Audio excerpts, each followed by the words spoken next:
1월 셋째 주 축복주일입니다. 43년째 이 축복주일이 진행되고 있습니다. 오늘 제목을 같이 읽겠습니다. 시작. 됐습니다. 하나님께서 사람과 소통을 하시는데, 요즘 소통이란 단어를 정치에서 많이 쓰는데, 관계를 맺으실 때에 원칙이 있습니다. 이것은 절대 변하지 않아요. 언제나 누구에게나 같은 방법입니다. 그러니까 우리가 하나님을 만나길 원한다면 이 원칙을 잘 이해하는 것이 좋습니다. 첫째로 어떤 모습이냐면 사람이 먼저 하나님을 찾아가는 것이 아니라는 것입니다. 많은 종교들과 샤만은 인간이 신을 찾아갑니다. 우상을 찾아가요. 우상은 거기 앉아 있습니다. 해가 맨날 뜹니다. 거길 찾아가요.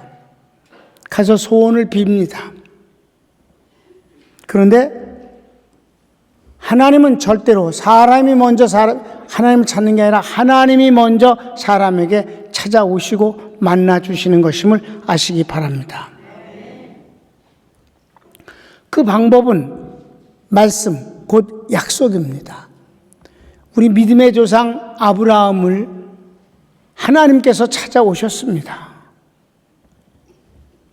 우르에 찾아오셔서 이렇게 말씀하십니다. 12장 1절을 보면 여호와께서 아브라함에게 이르시되 너는 너의 고향과 친척과 아버지 집을 떠나 내가 네게 보여줄 땅으로 가라. 내가 너로 큰 민족을 이루고 내게 복을 주어 내 이름을 창대케 하리니 너는 복이 될지라. 너를 축복하는 자에게는 내가 복을 내리고 너를 저주한 자에게는 내가 저주하리니 땅의 모든 족속이 너로 말미암아 복을 얻을 것이라 하신지라. 아멘. 이게 바로 하나님께서 아브라함을 처음 찾아오셔서 하신 말씀입니다. 하나님은 이런 분입니다. 아브라함이 그것을 믿었다고 그랬습니다. 그 하나님의 약속을 믿은 것만 믿음입니다. 그래서 일반 우상 앞에 가는 자들은 우상이 약속을 준 게 없기 때문에 자기의 소원, 자기의 신념, 자기가 계획 세운 것, 이거를 해달라고 그럽니다. 하나님이 약속을 해주신 것을 받아들인 것만 믿음이라고 그래요. 그래서 신약 성경에서 하나님을 믿으라라는 말씀이 나오는데 그 말씀을 직역을 하면, 원어로 직역을 하면 에케테 피스틴 데우, 그래서 하나님의 믿음을 네가 가지라. Have faith of God. 하나님의 믿음을 네가 가지라. 그러니까 하나님의 약속이 하나님의 믿음입니다. 하나님은 속과 말씀이 같아요. 말은 그렇게 해도 마음이 다른 인간하고는 달라요. 말씀과 마음이 똑같습니다. 그러니까 그분의 약속은 그분의 믿음이에요. 그 약속을 가진 것을 우리는 하나님의 믿음을 가졌다고 하고 하나님 편에서 봤을 때 믿음이 있다라고 인정을 하시는 것입니다. 바로 사람이 이 약속을 받음으로 그것을 믿음이라고 하는데, 그러면 세 번째로 그 믿음을 갖고 하나님 앞에 나아가는 것입니다. 여기서 나아간다는 단어는 신앙 고백을 뜻하는 것입니다. 하나님이 이렇게 약속해 주셨습니다. 나는 그 말씀 믿습니다. 그 약속을 내게 이루어지게 해 주소서 라고 하나님 앞에 구하는 거예요. 그 약속에 근거해서 회개도 하고 감사도 하고 사랑도 하고 또 순종도 하고 또 구하기도 합니다. 이걸 이렇게 되어졌을 때 하나님이 마지막 하시는 것이 바로 응답입니다. 그러니까 주님이 시작하고 주님이 마무리를 짓는 거예요. 응답, 곧 축복입니다. 대신 하나님의 뜻대로 하십니다. 내 뜻대로 하는 것이 아니라 하나님 뜻대로 시기와 방법과 그 내용을 정하시는 것이에요. 이게 바로 하나님과 성도와의 관계에서 커뮤니케이션입니다. 교제하는 것이다. 관계하는, 이거는 누구에게나 똑같기 때문에 다른 경우는 없습니다. 그러면 이 소통하는 데 있어서 성경의 약속이, 성경 전체가 얼마나 많은 약속이 있어요? 그 중에도 대표적인 것이 있지 않겠습니까? 즉 하나님이 우리에게 주시는 선물이 크게 세 가지인데 다시 따라 할까요? 은혜, 축복, 상급. 이게 바로 우리 주님께서 우리에게 주시는 놀라운 선물들이에요. 그러면 은혜는 어떻게 받느냐? 다시 예배를 통해서 은혜를 받게 됩니다. 축복은 축복은 섬겨서 받는데 섬김이 얼마나 많은 종류가 있어요. 그래도 섬김 중에 맨 앞에 1번에 와서 서 있는 놈이 있는데 그게 바로 11조다 이 말입니다. 11조를 드리고 나머지도 섬기는 거예요.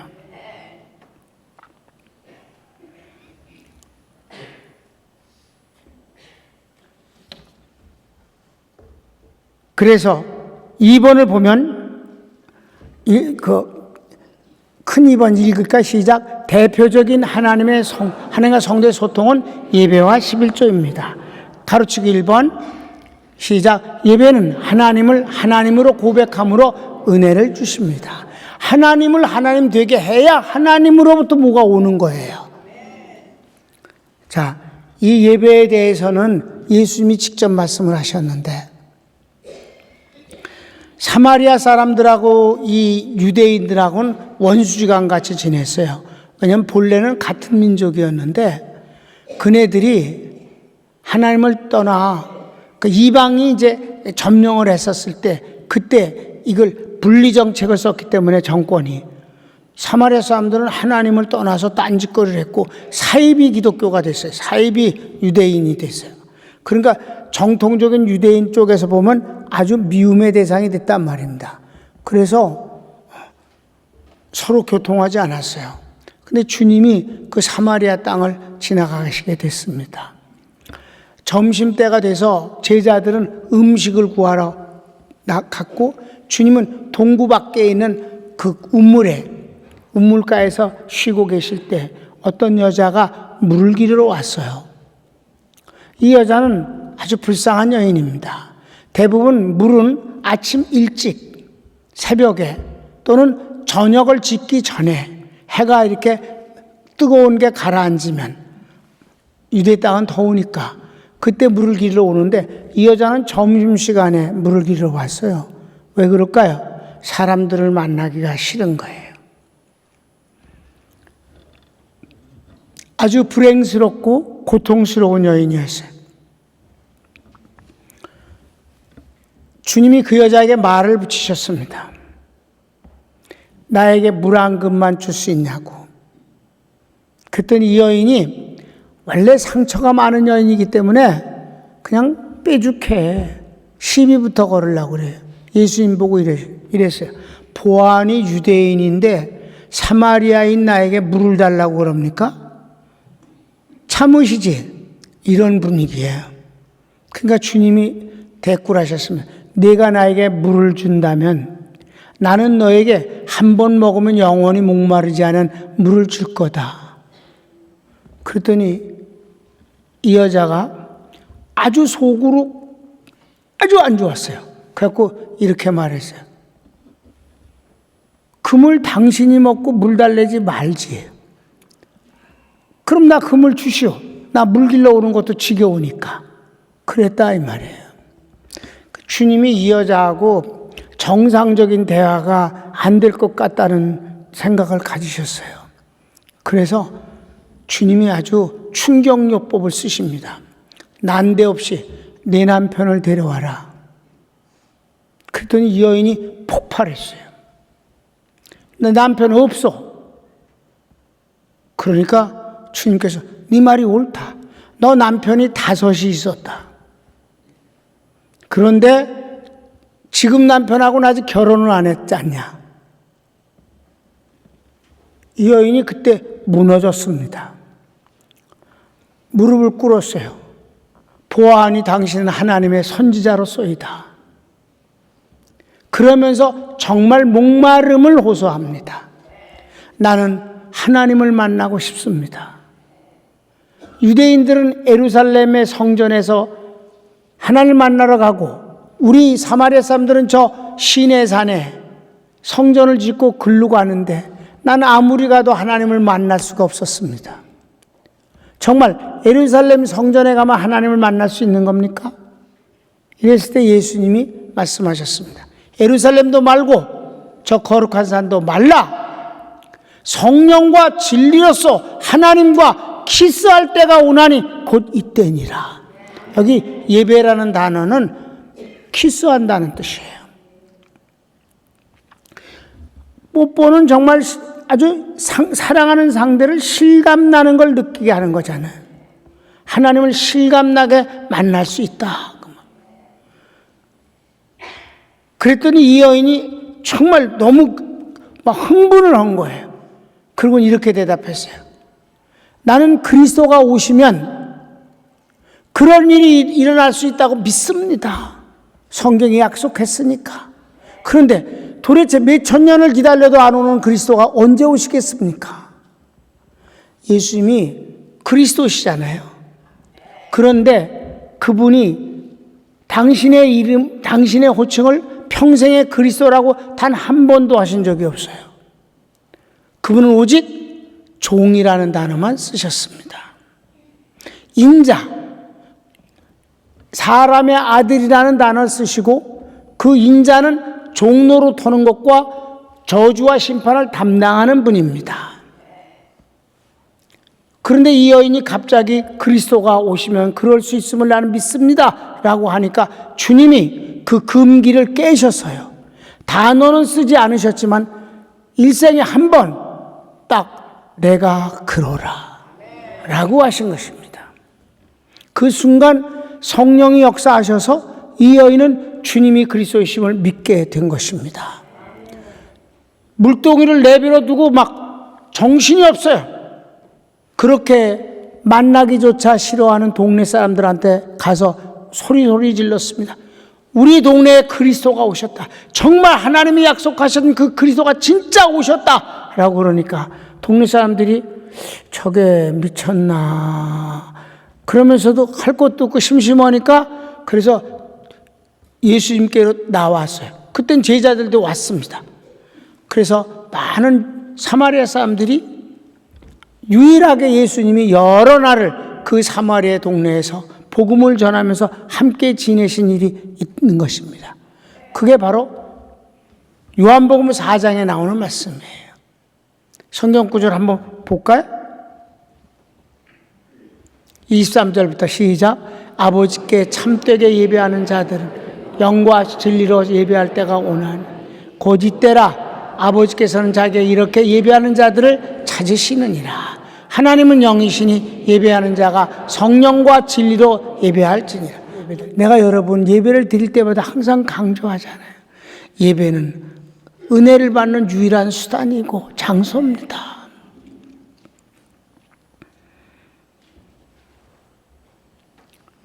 두 번째, 11조는 시작. 11조는 축복에 대한 신앙 고백. 하나님께서 축복으로 응답하십니다. 주님이 나의 축복자라는 것을 고백하는 것이 곧 11조다. 수많은 섬김이 있지만 이것은 아브라함에게서도 이제 찾아볼 수가 있는데 아브라함이 예배에도 처음 드렸어요. 약속한 걸 믿고 가나안 땅에 도착해서 단을 쌓고 여호와의 이름을 불렀더라. 그게 최초의 예배예요. 그리고 하나님께서 그에게 큰 은혜를 주시고 축복을 주셨어요. 318명이나 병사를 사병을 거느린 사람이 됐어요. 조그만한 나라의 부족 국가의 왕노릇 정도 되는 거예요. 내가 그 얘기를 자주 하는데 로미오와 줄리엣이 양쪽 성주의 아들 딸이잖아요. 그네들 둘이 잘 싸우잖아요. 근데 거기 병사가 몇 명쯤 돼? 약 20명쯤 돼. 근데 318명이면 굉장한 거란 말이에요. 그런데 왜 전쟁이 일어났냐 하면은 이 주변의 나라들이 그돌라오멜에게 조공을 항상 바쳤어요. 근데 우리가 왜 조공을 바치냐? 쥐가 우리한테 해주는 것도 하나도 없으면서 우리 바치지 말자, 연합해서. 그래서 안 바쳤더니 그돌라오멜이 군대를 어마어마하게 끌고 내려와서 한 나라씩 박살을 내가기 시작하는 거예요. 그래서 조카 롯이 그때 망하기 전이니까 하나님의 동산 같은 소돔 고모라 성도 완전히 망해버렸어요. 조카 롯도 포로로 잡혀갔어요. 그러니까 그 소식을 듣고 아브라함이 밤에 승리에 도취돼서 술에 취해갖고 잠자고 있는 그들을 급습해서 크게 승리를 거두었습니다. 빼앗긴 모든 것들을 찾아올 뿐만 아니라 그돌라오멜의 전리품을 다 가져가게 됐어요. 그때 돌아오는 아브라함에게 전쟁에 져서 숨어있던 왕들이 다시 찾아와갖고 할애를 하면서 인사를 합니다. 당신이 어차피 그돌라오멜에게 뺏겼던 재물은 당신 겁니다. 다만 백성들만 포로로 해서 돌려보내 주시면 감사합니다. 아브라함이 멋을 부립니다. 내가 당신과 전쟁에서 이긴 것이 아닌데 왜 당신의 재물을 내가 갖겠는가? 당신의 백성과 재물을 다 가져가라. 나는 그돌라오멜 것만 취해도 넉넉하다. 이렇게 된 거예요. 그런데 그 왕들 사이에 어떤 다른 한 왕이 있는데 그 왕이 독특한 왕이에요. 이름이 멜기세덱이라고 하는 왕인데 한 손에는 떡, 한 손에는 포도주를 들고 있어요. 분위기 보면 눈치가 가지? 왜냐면 멜기세덱이란 말은 멜레크라는 말과 체데크라는 다의 합성어예요. 멜레크는 왕, 체데크는 의이니까 의의 왕이란 뜻입니다. 누구예요? 예수님이시잖아요. 아니, 떡과 포도주 성만찬 기억 안 나요? 그래갖고 그 예수님이 아브라함에게 축복하는 모습을 보게 됩니다. 성경을 한번 볼까요? 17절부터 시작. 아브라함이 그돌라오멜과 그와 함께한 왕들을 쳐부시고 돌아올 때에 소돔 왕이 사의 골짜기 곧 왕의 골짜기로 나와 그를 영접하였고 살렘 왕 멜기세덱이 떡과 포도 들고 나왔으니 그는 지극히 높으신 하나님의 제사장이었더라. 그가 아브라함에게 축복하여 이르되 천지의 주제시요 지극히 높으신 하나님이여 아브라함에게 복을 주옵소서. 너희 대적을 네 손에 붙이신 지극히 높으신 하나님을 찬송할지로다 하매 아브라함이 그 얻은 것에서 10분의 1을 멜기세덱에게 주었더라. 이게 11조의 첫 장면이에요. 여러분, 신앙 고백은 율법이 아니에요. 시키는 게 아니에요. 우러나서 하는 소리예요. 아멘. 근데 여기서 멜기세덱과 아브라함 사이에 대화가 없어요. 특별히 아브라함이 한 말도 안 해요. 그냥 멜기세덱이 하나님께 하나님을 빌어서 축복을 하는 거예요. 축복하옵소서. 이번 전쟁을 승리케 하신 하나님 영광을 받으소서. 이랬을 뿐이에요. 그러면 아브라함이 멜기세덱에게 할 말이 하나도 없을까? 다른 왕들에게 말을 했는데 아무 말도 안 하고 모든 언어를 합쳐서 드린 것이 11조였습니다. 주님이 방금 축복하신 것은 내 것이며 이번 멜기세덱 이 그돌라오멜을 쳐서 이기게 하신 이도 하나님이십니다. 그랬더니 11절 드리고 났더니 하나님이 어떻게 하셨어요? 15장 1절에 시작. 이후에 여호와의 말씀이 환상 중에 아브라함에게 임하여 이르시되 아브라함아 두려워하지 말라. 나는 내 방패여 너희 지키는 상급이니라. 이런 축복은 성경 어디에도 없습니다. 하나님이 축복하시겠다 해도 어마어마한 거고 내가 너를 보호해 주겠다 그래도 좋은 것인데 여기서 주님이 11절 받으시고 너무 감동하셔서 오버하셨어요. 내가 네 상급이 되어버릴게. 내가 네 아예 방패가 되어버릴게. 이런 것은 없다 이 말입니다. 그래서 그 이후 아브라함은 그토록 원하던 이삭을 얻게 되고 120년을 넘게 살면서 그 파란만장한 많은 문제들이 단 한 번도 있지 아니하고 평온한 가운데서 살고 주님 앞에 갔습니다. 이게 바로 11조에 대한 응답입니다. 세 번째 보면 그럼 이 11조의 축복과 저주가 구체적으로 된 것은 율법에서 나타납니다. 그 뒤에 모세가 율법을 받았잖아요. 그 율법 가운데서는 11조에 대한 율례가 아주 많습니다. 그런데 그 중에 축복에 관한 것 하나를 봅시겠습니다. 신명기 12장에서 시작. 오직 너희의 하나님 여호와께서 자기의 이름을 두시려고 너희 모든 지파 중에서 택하신 곳인 그 계실 곳으로 찾아 나아가서 너희의 11조를 너희가 그리로 가져다가 드리고 거기 곧 너희 하나님 여호와 앞에 먹고 너희의 하나님 여호와께서 너희의 손으로 수고한 일에 복 주심으로 말미암아 너희와 너희 가족이 즐거워할지니라. 11조에 대한 축복이 이게 율법이에요.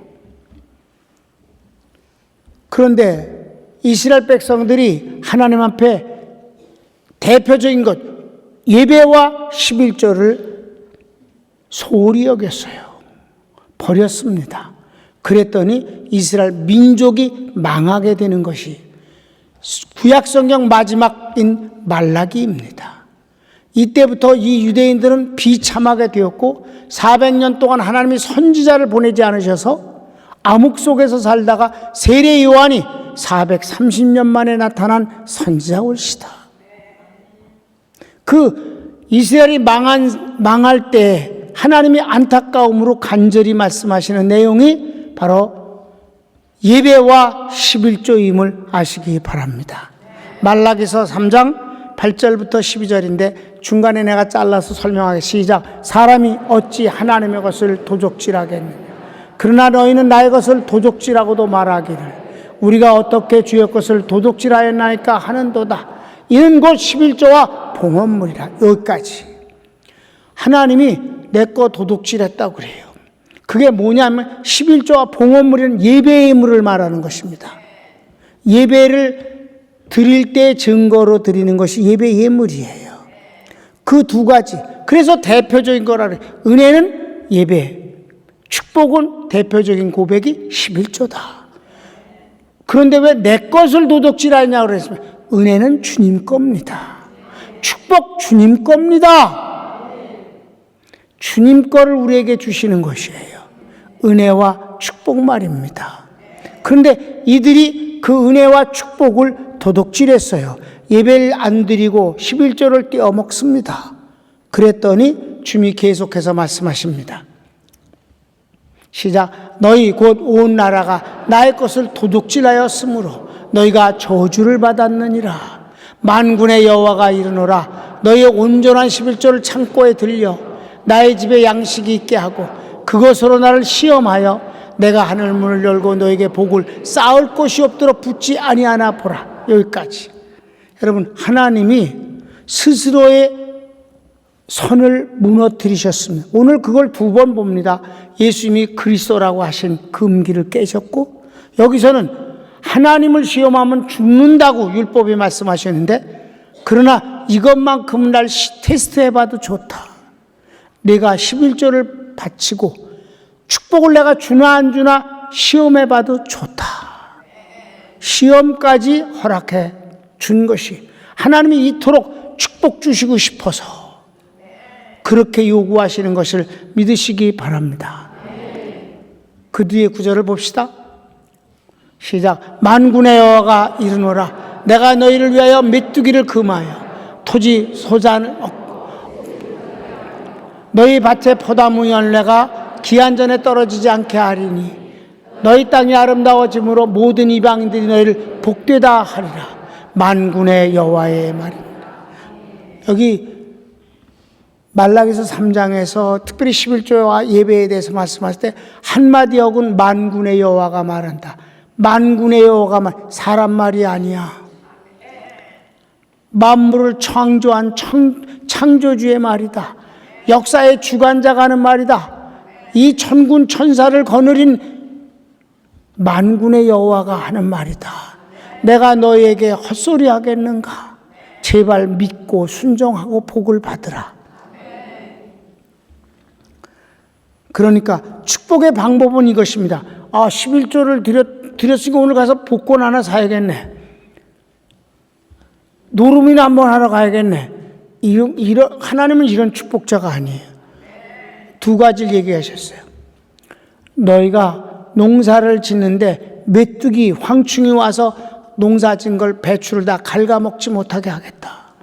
포도를 정성껏 심었는데 열매가 다 익어가는데 기한 전에 뚝뚝 떨어지면 망치는데 결코 그렇게 하지 않게 하겠다.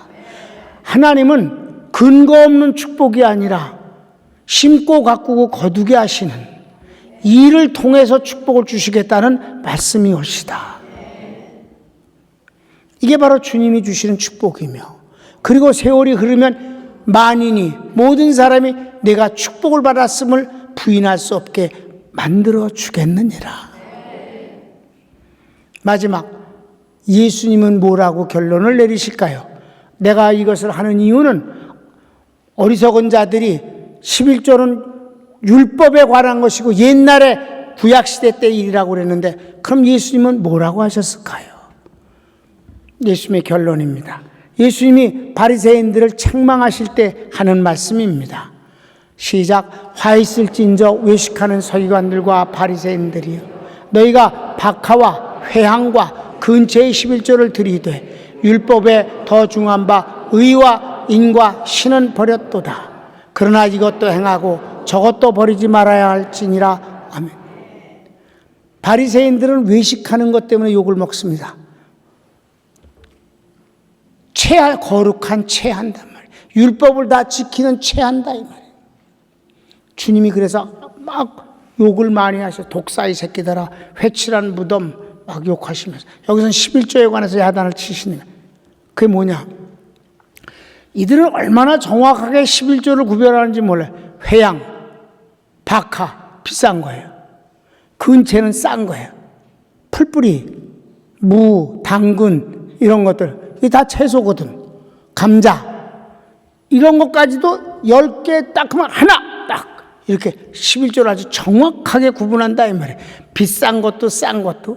그런데 주님이 보시기에 이들이 외식하는 이유는 율법에 더 중한 바 의와 인과 신은 버린 채 외식으로만 한다. 사람에게 보이려고 한다.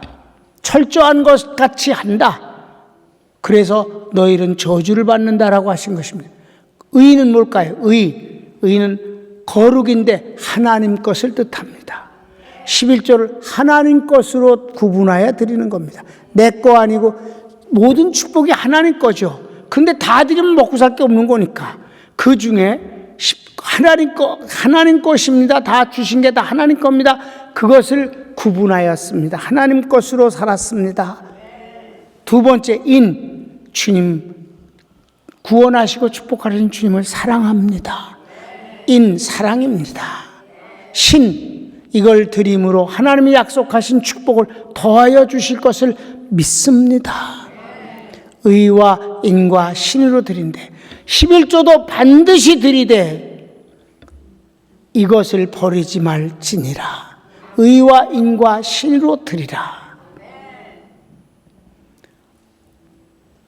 43번째 1월 셋째 주 축복주일에 대해서 오늘은 여러분 담임 목사가 11조의 복음적인 면을 좀 준비를 했습니다. 사랑하는 여러분, 여러분이 축복의 주인공 되시기를 바랍니다. 손을 모읍시다.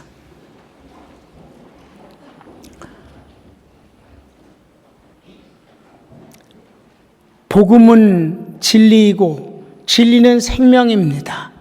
우리를 살리는 것이기 때문에 매년 1월 셋째 주면 이 설교를 하는데도 불구하고 나는 권태롭지 않습니다. 왜냐하면 하나님의 약속은 우리가 받을 때 행동으로 옮겨서 순종하는데 그 의미가 있기 때문에 더욱 그렇습니다. 우리 다 같이 주여 한번 부르기도 합시다. 주여, 사랑하는 주님 감사합니다.